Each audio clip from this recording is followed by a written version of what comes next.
हर हर महादेव। ओम नमः शिवाय। श्री शिव पुराण महात्म्य रुद्र संगीता अध्याय 10।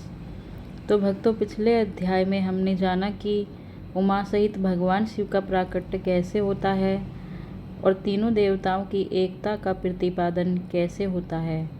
आज के इस अध्याय में हम जानेंगे कि भगवान शिव श्री हरि को सृष्टि की रक्षा का भार एवं भोग और मोक्ष का दान का अधिकार दे भगवान शिव अंतर्ध्यान हो जाते हैं। परमेश्वर शिव बोले, उत्तम व्रत का पालन करने वाले हरे विष्णु, अब तुम मेरी दूसरी आज्ञा सुनो। उसका पालन करने से तुम सदा समस्त लोकों में माननीय और पूजनीय बने रहोगे। ब्रह्मा जी के द्वारा रचे गए लोक में जब कोई दुख या संकट उत्पन्न हो, तब तुम उन संपूर्ण दुखों का नाश करने के लिए सदा तत्पर रहना। तुम्हारे संपूर्ण दुष्यह कार्यों में मैं तुम्हारी सहायता करूँगा। भगवान शिव कहते हैं, तुम्हारे जो दुर्जेय और अत्यंत उत्कट शत्रु होंगे, उन सबको मैं मार गिराऊंगा। हे हरे, तुम नाना प्रकार के अवतार धारण करके लोक में अपनी उत्तम कीर्ति का विस्तार करो और सबके उद्धार के लिए तत्पर रहो। तुम रुद्र के ध्येय हो और रुद्र तुम्हारे ध्येय है। तुम में और रुद्र में कुछ भी अंतर नहीं है। जो मनुष्य रुद्र का भक्त होकर तुम्हारी निंदा करेगा, उसका सारा पुण्य तत्काल भस्म हो जाएगा। पुरुषोत्तम विष्णु तुमसे द्वेष करने के कारण मेरी आज्ञा से उसको नरक में गिरना पड़ेगा। यह बात सत्य है, इसमें संशय नहीं है।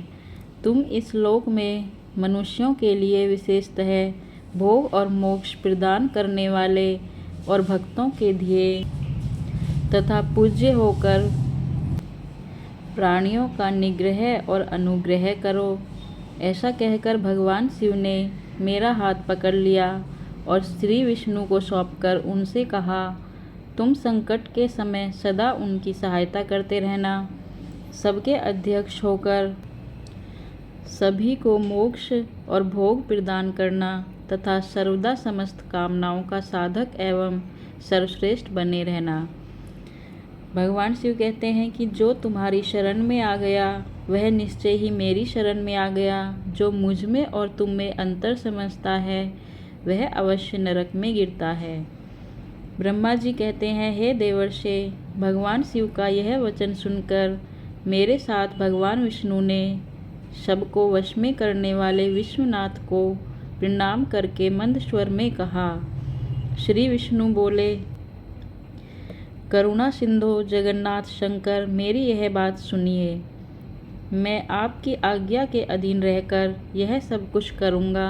हे स्वामिन, जो मेरा भक्त होकर आपकी निंदा करे, उसे आप निश्चय ही नरकवास प्रदान करें। हे नाथ, जो आपका भक्त है वह मुझे अत्यंत प्रिय है।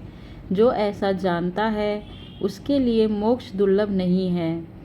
श्री हरि का यह कथन सुनकर दुखहारी हर ने उनकी बात का अनुमोदन किया और नाना प्रकार के धर्मों का उपदेश देकर हम दोनों के हित की इच्छा से हमें अनेक प्रकार के वर दिए। इसके बाद भक्त वत्सल भगवान शंभु कृपा पूर्वक हमारी ओर देखकर हम दोनों के देखते देखते सहसा वही अंतर्धान हो गए। तभी से इस लोक में लिंग पूजा का विधान चालू हुआ है। लिंग में प्रतिष्ठित भगवान शिव भोग और मोक्ष देने वाले हैं। शिवलिंग की जो वेदी या अर्घा है, वह महादेवी का स्वरूप है और लिंग साक्षात महेश्वर का लय का अधिष्ठान होने के कारण भगवान शिव को लिंग कहा गया है, क्योंकि उन्हीं में निखिल जगत का लय होता है। हे महामुने, जो शिवलिंग के समीप कोई कार्य करता है, उसके पुण्य फल का वर्णन करने की शक्ति मुझ में नहीं है। तो भक्तों, इस अध्याय में हमने जाना कि भगवान शिव और श्री विष्णु में कोई अंतर नहीं है।